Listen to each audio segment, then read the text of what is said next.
Welcome to the show. My name is Charlton with Big C. Today is a beautiful March the 15th, 2016. Welcome to the $1 Million Show. And Big C, as you know, we love talking sports every Monday through Friday at the 5 o'clock p.m., top of the hour, Pacific Standard Time, worldwide on Charlton and Big C Sports. And as we get into the sports talk, Big C, we know it's March Madness, but even what's more maddening, it seems, Greg Hardy is still in the news, and they're having conversations about what happened with him. He already went to court over it. And we still have talk about Osweiler. There's really no talk being made whatsoever about Osweiler. And before we get your thoughts on that, I just want to mention that this segment is sponsored by your Northern California Cadillac dealer. Go test drive the new, luxurious Cadillac Escalade.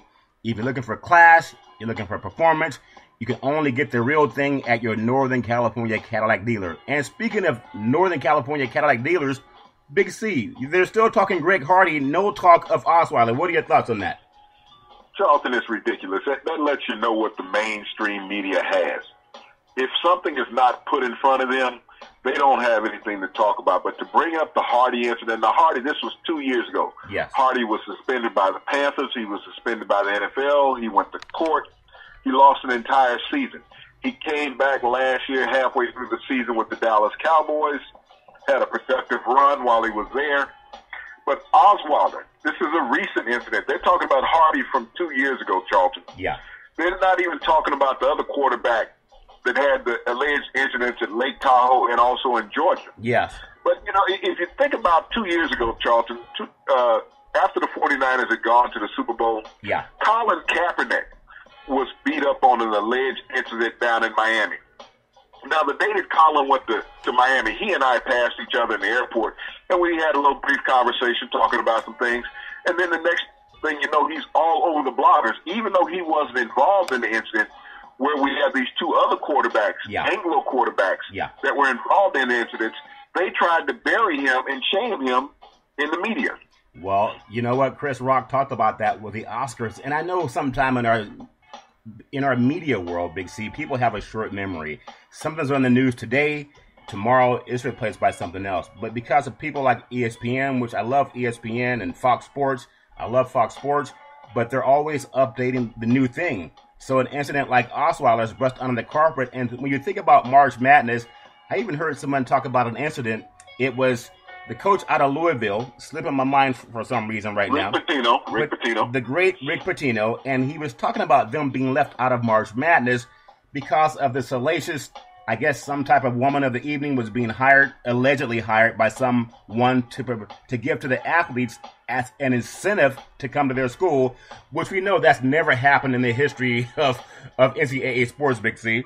But there's never been a program that brought in dates or, set up scenarios for athletes to be able to go out, be entertained for the evening, or even any money's ever been passed out. We know that the NCAA would never allow those incidents to occur on a public or private level, Charlton. Well, Rick Pitino has been a fixture in the NCAA tournament. Yeah. He has a program that's deserving of being in the tournament. But, yeah, it's like all players coming into a university, Charlton. When a university has sanctions, yeah, you're putting sanctions on players that most of them were in junior high or in high school at the time these alleged incidents occurred, Charlton, and they're suffering where they don't get a chance to go to a bowl game or to the NCAA tournament, yeah, because of something that happened when they were 12 or 13 years old, and they were suffering for it. Yet the coaches can move on from universities, Charlton, yeah, with these enormous salaries without any sanctions on the university that's bringing them in, yeah, and build another program.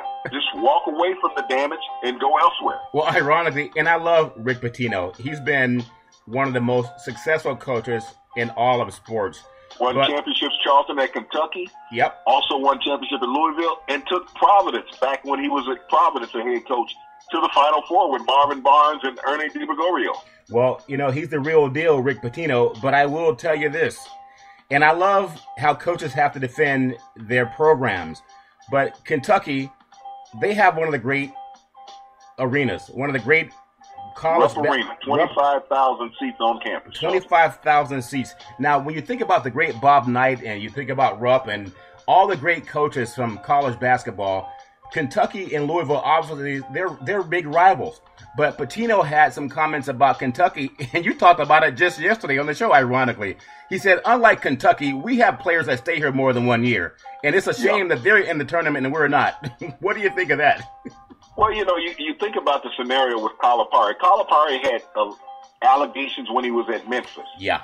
He had built a program on one-and-done players where I remember there was a player that he had that played with the Kings, not Kyrie Irving, gosh, I can't remember his name at the moment. Right. But he played 1 year. Yeah. And he had his family out shopping around for endorsements. He didn't hire an agent, but he had his family, and he was still able to play college basketball. This was under Calipari's watch, and he played with the Sacramento Kings right there where you are. Yeah. For a few years. Well, I know that none of that happens in college recruiting, though. So why? And again, this is real sports talk, and I know you're not going to hear it elsewhere because we're going to keep it real. And most people would say, yeah, I'm surprised at any type of impropriety or discretions or that girls were supplied to college boys to get them to come to our school. And we know so many athletes all over the country from different decades, and that's nothing new, Big C. Well, Charlton, I can't confirm nor can I deny of these incidents that occur. Okay, Oliver North on the house. Okay, I understand. But it's a truism, though. And I think about, and not naming any one program, but we know that things happen, whether it's the egregious complaints that happen with Penn State and all the horrible things that happen there. We know about the recruiting allegations and people being paid off with Reggie Bush at USC. And of course, this is all allegedly. We know so many things happen from Texas football, and we even hear about at the high school level in the great state of Texas, how these improprieties go on. And so when Pitino comes out, and of course, you got to take his word for it if you believe that, he knew nothing about any indiscretions that happened with athletes. And I'm not saying he knew, because a coach can't know everything about their players. Well, Charlton, all these universities have handlers. Yeah. And I can go back to days when I would be on recruiting trips. Yeah. When I was looking and shopping for a university over a couple of years span. Yeah. That you would arrive in town, all of a sudden you would meet with a handler. This handler would have someone to incentives. Take you around. Yes. Can't say escort, because people might get the wrong connotation. That's never happened in college. No escorts. But they would have people that would take you around, and they would give them money to make sure you had a good time that night. Yeah. And it was up to you what you wanted to go do. So, these things occur. The NCAA was going to sit there. I mean, they're going to flat out lie and say, we're not aware of any of these things occur. We're not aware of players receiving benefits off the record, under the table, in some back room or in the back of a parking lot somewhere. These things occur. They go on, Charles. I mean, everybody who's been involved in the NCAA from a player's perspective, they know what happens on the upper level. Is it talked about? No, because it has to say hush-hush to keep sanctions off of a university. Well, go ahead, Big C. Let me give you one more incident. Jim Tressel's watch at Ohio State, when all the star players are driving around in Nissans from this one particular dealership. Yeah. Terrell Pryor, the quarterback, he had a 300 or 350, whatever they were, CX at the time. Yeah.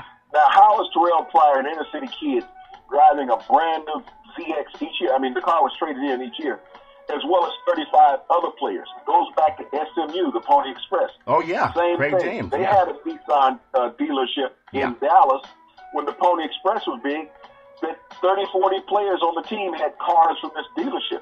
So it's out there. The NCAA doesn't have to look far if they want to get an investigation. Well, all they got to do is open the door and look outside, and everybody's in the parking lot. Well, wait a minute. When you say the NCAA that's making hundreds of millions of dollars, they don't want to know what's going on. I believe even the great Lou Alcindor, under the great John Wooden, drove a Rolls Royce at UCLA. And I know college and high school kids can afford those kind of cars, Big C. Well, any high school and college kid can afford a Lexus, a BMW, a Mercedes. When you look at like a Cadillac, an Escalade truck, these type of things, a Ford F-150 pickup. When you see these college kids on campus driving around in a late model car, that has to raise a red flag. When you're on a scholarship and you're living in the dorm, and even more so, these kids who live off campus in these $1,000 a month apartments. Yeah. Who's paying the rent? Because we talked about it. The players don't have time to work. They really don't have time to go to school when you have to practice and you have to play 35-plus games a season in basketball. You have to travel across the country, halfway across the country. So where does the time come from to study, to go out and work to make your car payments, especially when you have parents from an inner city, and they don't have a car back home, they're riding the transit system, but you have a brand new vehicle. It's amazing that no one notices. And speaking of brand new vehicles, this segment is sponsored by BMW, the ultimate driving machine. Go down to your Northern California BMW dealer. They have the 1 Series, the 3 Series, the 4, the 5, and my favorite is the flagship 750 BMW, and tell them that Charlton and Big C sent you. And ironically, too, Big C, when Patina was talking to Mike and Mike this morning, I believe I heard another sports station in Northern California, they were saying if you feel so bad about your players not being able to participate in the tournament, why not give them some of your salary?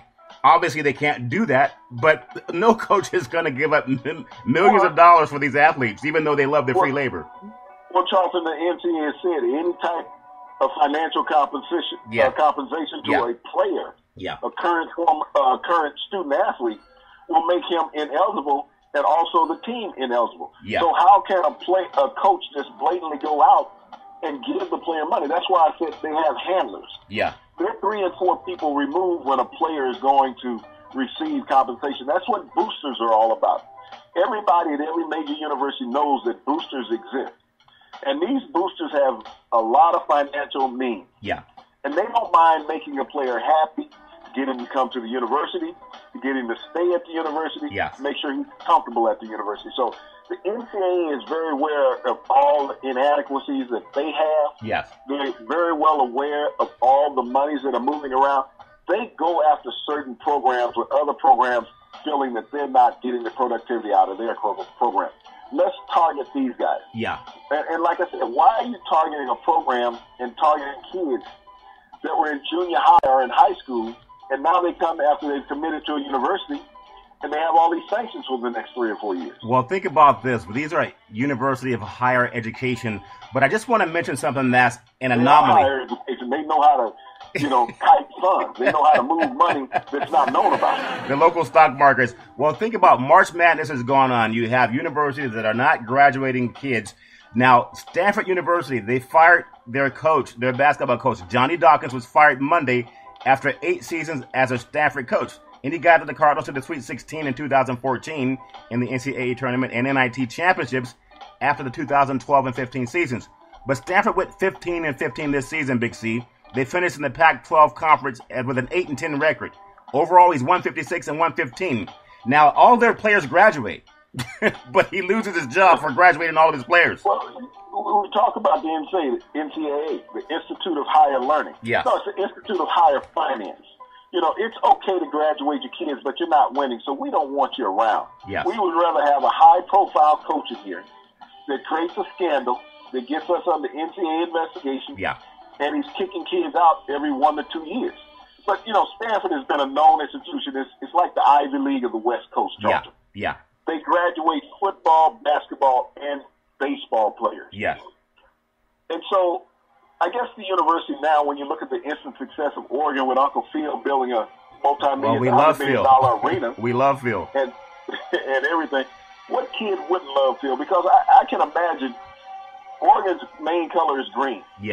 So in every No one pun of those intended. green sneakers, it's got to be some fluffed up paper. Well, you mentioned yesterday also that Cal Berkeley, another great institution in the UC system in California, they had to let go of some coaches too because of some indiscretions that happened. And obviously, the coaches are disputing what happened. Obviously, they're going to have to do that. But I just think it's ironic that a coach at Stanford gets fired for having a winning record, 156 and 115, but because they're not in the tournament. Now, Rick Pitino, he's a great coach. But here's a school that's accused of all types of indiscretions that he knows nothing about. No question about losing his job, even though they don't graduate all their players at the rate that Stanford does. So for any parent that's trying to sign a contract, but I will say Pitino brought up a great point, and I appreciate his point. Even though it was kind of a jab at Kentucky, their rival, he said, unlike Calipari, we recruit players to come here for more than a year, which you talked about yesterday on the program, Big C. And I just think that college educations mean something. And if you think about the NCAA and March Madness. Everybody's into that. But I want to just bring up that in the women's bracket, we talk about Title IX. Now, UConn, they are trying to win 4 in a row, their national championships. They have done everything the right way. The women's program, and we talked about that the other day, just on the other program. They're not looking at how they can sign $1 million program if they go on to the professional levels. What a contrast and experience for women athletes and the male athletes, Big C. Why is such a disparity in the men and women programs? Well, Charlton, last year, there were 58 underclassmen declared for the NBA draft. Yeah. 58. Yeah. Now, you have 32 NBA teams. That was just the underclassmen. Think about all the seniors who came out, Charlton. Yeah. And we got 68 teams in the tournament. So you know that there's at least 68 seniors coming out, minimal. So you pair that 58 with the 68 on 32 teams and only 2 rounds of draft picks in the NBA. Right. There's some players not even going to get a look. So the unrealistic expectations that these players have and that some of these coaches give them, that, hey, you're going to make the pros. I just need a year out of you. Instead of saying, hey, what's plan B and plan C if you don't make it? Are you going to come back and finish your education? Are you going to go back to your hometown and run the streets? Yeah. Or are you going to become a criminal? I mean, half of them become that because they don't have an education. They didn't get any, Charlton, in the 9 months that they spent at the university. Yeah. They can go into class. So what's left in their life? Well, I tell you what, there's so much talk about trying to get championships and getting the big contract. I look at what happened with the women's bracket. You have the UConn, they're coming in the number 1 seed, and South Carolina's in there, Notre Dame and Baylor. Now, what I look at with Stanford University, because they're in for the first time since 2000, and they did not even win the Pac-10 or the Pac-12 now. They were in the last time as Pac-10 champions, but now the Pac-12, they're in the Lexington region. Now, one more thing about Stanford, a great institution for higher education, Big C. But Tom Vanderbilt has done a wonderful job at coaching Stanford. Yeah, amazing. And I remember when I used to go down there and I was doing talent stats, and ironically, one of the broadcasters for the Golden State Warriors, Bob Fitzgerald, I used to keep stats for him, and also Dan Belwamany, another great Bay Area broadcaster. But what I do know about Stanford is they do everything right. That's also the school that Tiger Woods went to, also Condoleezza Rice. So I applaud John Elway. John Elway. A lot of people have gone on to do great things. So the great Jim Plunkett. So while I applaud Stanford for their academic success, I just disagree with them firing a coach that has a winning record, even though it's 8 seasons. But they feel that push, Big C. Charlton, yes, sir. They fired a coach. Yeah. They fired their coach out of it. And even though they fired their coach, they're still going to make a lot of money because their alumni they're well off with their alumni. But at the same time, Big C, they have not had the success that they had under Mike Montgomery, and I think that's what they're looking for. That's why their coach lost his job, Big C. Well, he was also an African-American coach, Charlton, so that had something to play with it. You know, a lot of institutions don't give a lot of leeway to African-American coaches. We've seen that over time. Yeah. Whether it's in football or basketball. But, you know, a white coach stays around for decades, they can be in all kind of trouble. I mean, if you think of the trouble that Bobby Knight had at Indiana, granted, Bobby was very successful on the winning side. Well, hold on a second. Bobby Knight, think about how that would be perceived if he had a different, maybe Nolan Richardson was throwing chairs across the floor.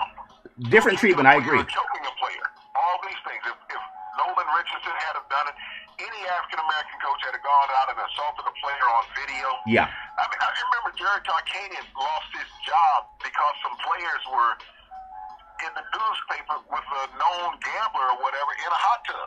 Now, Jerry had nothing to do with that. Wait a minute. You saying they had gamblers down in Las Vegas? Well, you know, guys who frequent casinos. Let me change the wording on that. Did Tarkanian pull a Rick Pitino and said, hey, I don't even think that stuff goes on. How would I know about it? Well, you know, Tark had a run of players who spent some time there at UNLV, and he had a lot of success. Yeah. But, you know, when you're in a 24-hour city, how hard is it to, and the UNLV campus is right off the strip. Yeah. So how hard is it to find a casino? How hard is it to find a sports book? Yeah. How hard is it to be recognized when you're 6'9", 6'10", walking through the crowd and you're about 19 and 20 years old? It's not hard. People will befriend you. And that's what happens in Vegas. Well, they say what goes on in Vegas Are you saying that Jerry Tricanian invented that down there in the Running Rebels? Well, they ran, but they couldn't hide. Well, Big C, another thing that's happened in the world of sports, and we look at the men, and I congratulate the women for not only having great programs, especially at UConn and at Stanford and down at Baylor. They're doing everything right academically and athletically. But we transition to March Madness, and everybody's hyped about that. And this segment is also sponsored by your Northern California Ford dealers. You can test drive cars that are built Ford tough, especially if you're looking for a truck. You have to go drive the dependable Ford F-150, reliable and safe, and tell them that Charlton and Big C sent you. When you look at Kansas in March Madness, Kansas, they've done such a great program. They've 12 years in a row they've won the Big 12. The Jayhawks are 30-4 right now. They have 63 first-place votes Monday out of the 65-member national media panel. I think Michigan State, that's my pick to at least get to the Final Four. I don't know if they'll win it. And then Oregon, I like Oregon, and Oklahoma is a kind of a toss-up for me, and people like North Carolina as well. What are your thoughts on Kansas winning the Big 12 every year, but not the national championship even every other year, Big C? Well, they've had a strong program out there in the Midwest, and it didn't make any difference who was coaching out there. It's just been a run. And it's amazing, Charlton, that Kansas can get players from major cities to come out on the plains and play basketball. And what is the attraction to go out and play in Fog Allen Fieldhouse in Kansas? And, you're out of the national spotlight, but you're always productive. So how do you attract these kids to a program that in Lawrence, and their football program, I think they still might have one. But the Jayhawks, yes. Program every year is just a dominant force. And so you really have to wonder, how do they get them? But Kansas will always be a staple in the NCAA tournament, Charles. Yeah. They have a way to win. Bill Self has done a great job out there and got them year in and year out to this scenario. Larry Brown started that program out there years ago. Yeah. And the great Larry Brown, who is now at SMU, won a national championship, I believe it was in '88 with Danny Manning. Yeah. When they beat Oklahoma, the #1 team in the country. Yeah. And this program hasn't looked back since then, Charlton. Well, when you look at programs like Norman, Oklahoma, the University of Oklahoma Sooners, you also have at Nebraska, where they play in Lincoln. I mean, that's the third largest city in the state when the Cornhuskers play football. But when you think about the Big 12, it's like Big 12 or bust. The Jayhawks weren't the only Big 12 flop last season. Remember, number 3 Baylor and Iowa State lost in their openers. And so that didn't help them because everybody has a misconception that the East Coast has the best basketball. And that's why the ACC with Duke and North Carolina and Virginia, they're probably going to be at least the media favorite because they tend to have a propensity to get the calls that help you win ball games down the stretch in the Final Four, Big C. Well, you also got to look at Villanova. Villanova has a wonderful program as well as Seton Hall this year. In the Big East, before they broke that up, Syracuse was one of those running teams. Yeah. They had a wealth of talent every year that made the NCAA tournament. But, the ACC has always been a great conference for basketball, and they've always placed 5-6 teams in the tournament. Yeah. And so when you look at it, you have mainstays. And we talk about the marketing. What teams have the most value in the tournament? That's how you can send a team from the East Coast out to the West Coast and make them a #1 seed. And you think about that you have credible West Coast teams that can't even make it into the tournament and have winning records. Well, St. Mary's is one of them. They were a dominant program this year, and you can't get in against everybody. But I do know when you talk about the small programs, the small cities, Lawrence, Kansas, and how do they out-recruit UCLA and USC nowadays? It never really makes sense, but they tend to do it year after year, Big C. Yes, they do. And like I said, we don't. The NCAA knows that there's no money transactions that take place with players recruiting or keeping them at a university. But it's very attractive to go someplace where you're kind of under the radar. You're not in a major media market. Yeah. So there's not a frenzy. And you can almost put your thumb on the local media and say, hey, there's certain things we're not going to talk about if you want to work in this general market. Some universities have that type of control, Charlton, that, some things just won't get said or mentioned. Well, speak of control, in the last few minutes of the program, Big C, we know that this segment is also sponsored by Trinach Investment Corporation, funders of up to $500 million in private and residential and commercial real estate. Call 916-896-5757. Big C, you talked about control in the last 5 minutes of the program. I know with Roger Goodell, the NFL they're trying to challenge more the commissioner's power that he has over the players as far as being able to decide what happens with them. But aren't the owners the one that he worked for, not the NFL Players Commission? Well, Charlton, Gene Upshaw said it previous to his death some years ago, when veteran players were crying to him about what they weren't receiving in, increase in pension and medical care. Yeah. And they were mad about what the current players getting. And he told them, I do not work for you. I work for the current players. And that's the same thing. The players can say whatever they want about Roger Goodell, about he has too much control. Right. But they don't write Roger Goodell's paycheck. The owners write Roger Goodell's paycheck, as well as the owners write their paycheck.